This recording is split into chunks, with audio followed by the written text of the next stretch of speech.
Hi. Today would have been Chuck's 63rd birthday. How do I take 47 years of pure love and enjoyment and boil it down to a few minutes of film? Chuck Bloom and I met each other as 16-year-olds, as juniors at North Farmington High School.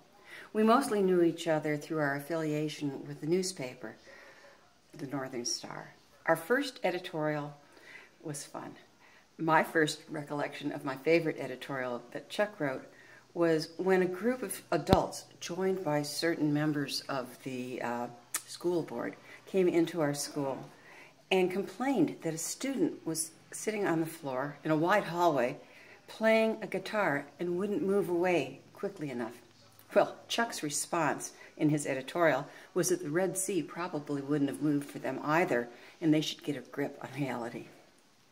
The following year, we were officially on the staff of the Northern Star. He was the sports editor, and I was the editorial page editor. Both of us were responsible for bringing in revenue by selling advertising space for the paper.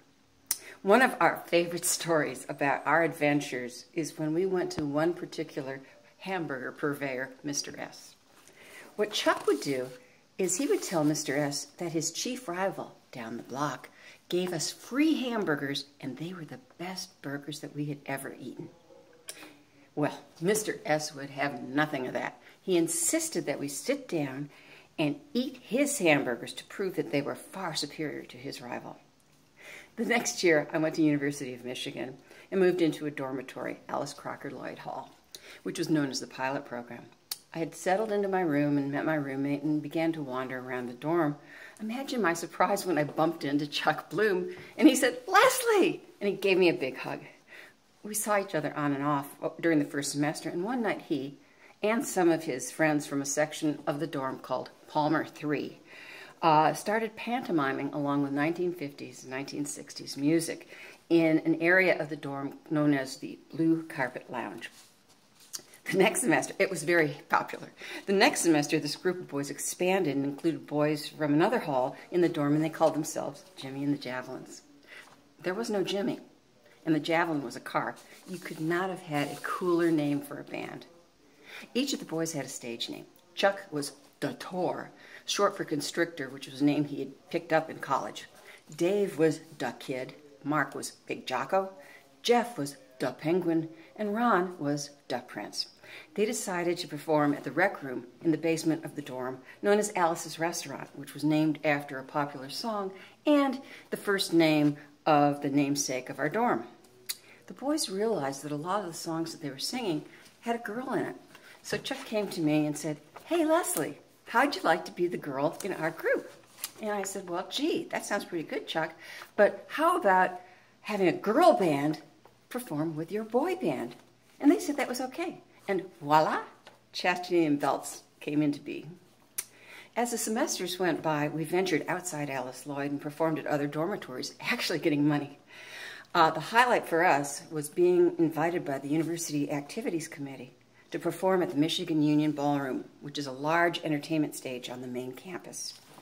And this is a picture, or this is an original concert poster promoting our farewell concert. Well, graduation happened and life went on, and Chuck moved to Nixon, Texas, and he started 2 newspapers. He married, had 3 children, Robert, Lisa, and Kelsey. After Robert was born, I visited them in Nixon. When his marriage unfortunately failed, he moved to Fort Worth, Texas.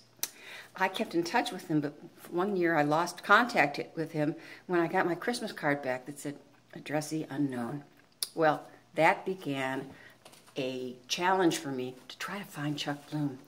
And I looked all over for what I could for years, and finally I remembered that his ex-mother-in-law lived outside of Houston.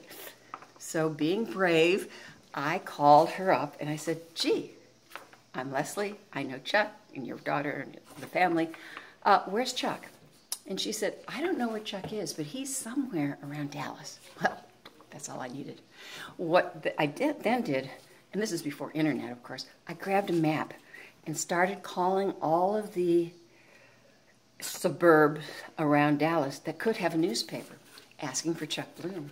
And I called and I called. I finally called this one paper, asked for Chuck Bloom, and they put me through, and I got his voicemail. And I said on the voicemail, Aha! I finally found you. I've been looking for you forever. Please give me a call. A couple days later, I got a voicemail from him. And it was kind of a grumpy voice saying, some people don't want to be found. But since you did, here's my phone number. So I called him, and we talked, and it was wonderful. About a month later, I had to be in Dallas on a business meeting. So after the meeting, got in my car, and I drove to Lancaster, Texas, where he worked. I walked in the door and said, I wanted to see Chuck. The receptionist motioned for me to follow. There was Chuck, standing over the news board, moving articles around.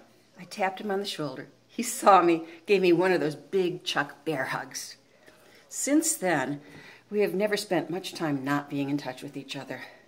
We've gone to concerts in a park, a high school hockey game, and have enjoyed several Mexican dinners together. I remember visiting him once, and he told me about this special woman he met because he wrote a news article, and she wrote a letter back to him in admiration of that article.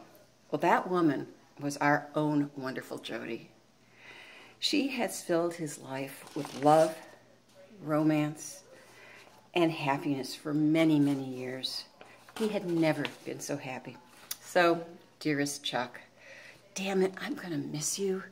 Whenever I look at one of your needle points, which you sent me, I will smile broadly, and I will thank God that he gave me your friendship, which has enriched my life. Thank you.